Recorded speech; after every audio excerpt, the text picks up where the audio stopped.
In 2017, I had a job in a middle school.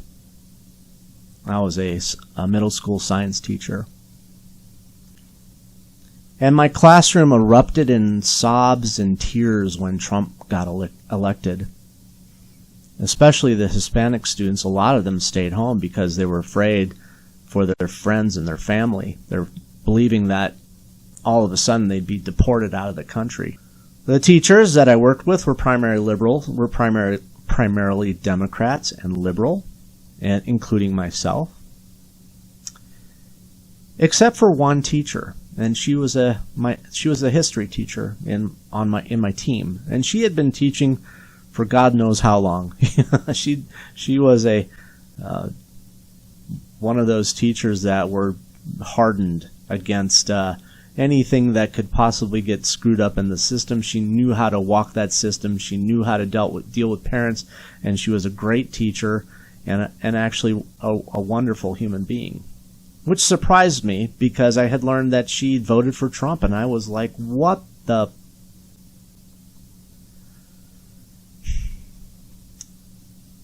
But I was still a liberal.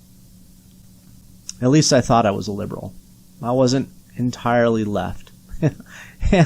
And I handled her admission to this almost as though she was coming out of the closet. And I asked her why she had voted the way she voted.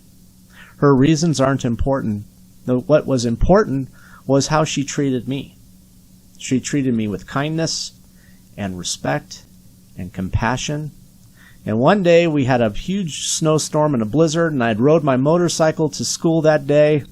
In hindsight, that was kind of stupid because they said it was going to snow. I was still on my motorcycle. I love that thing. But all the other teachers, knowing that I was there on my motorcycle, just took off. And she was the only one left grading papers at the end of the day. And I said, geez, I am so glad you're still here. I'm on my motorcycle, and there's no way I'm getting home tonight. And she lived in the opposite direction from me, probably another 30 minutes. And I lived maybe 45 minutes to home, and she took me home. I won't forget that. That was just a really nice display of kindness after I had talked to her about her politics.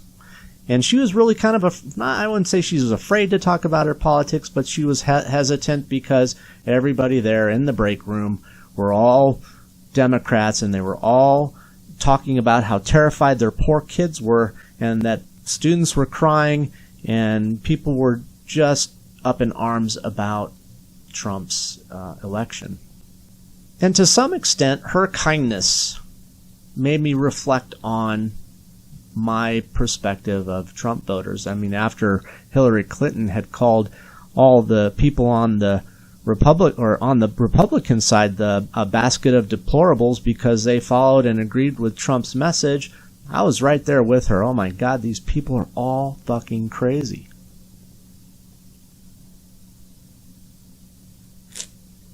And when I met her, I had to reassess that. I had to reevaluate my assessment because she was not crazy. She was kind. She was warm. She was a decent human being, and she was a fantastic teacher, and her kids loved her. That's not a crazy person. And then I started finding that my more reactionary posts on Facebook were being addressed in two ways. First was all my fans, all my supporters who loved what I had to say, give me thumbs up, heart emojis, telling me, I love what you're saying, the Republicans are crazy, these people are evil, and they're mean, and they're da-da-da-da. You know, the list went on and on about the vitriol that they could express in support of what I had wrote about a particular topic, whether it be gun violence or abortion or whatever. And I found that I was being challenged more and more by conservatives because I had a lot of people in my friends list. And the conservative pushback was always surprisingly respectful. Not always, mostly respectful, challenging my position, challenging my opinion, trying to provide me with a different perspective without the name calling, without the hatred, without the vitriol. And all of my fans, all of my followers just jump down their throats and beat them into submission with their anger and their accusations and their rage and their words of disgust, calling them, racists, homophobes, misogynists. And while I really loved the support, I enjoyed that support, I kind of started thinking a little bit more.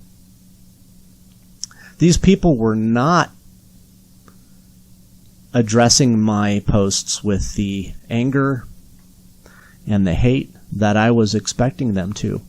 They were, again, respectful, communicative, trying to get me to change my mind, but in a respectful way, not calling me an idiot or not calling me a libtard or, I tend to write more reflective, longer posts that actually argued a position and not just condemned or criticized. So I did open a door to a conversation, but, they were kind of snarky, I'll admit.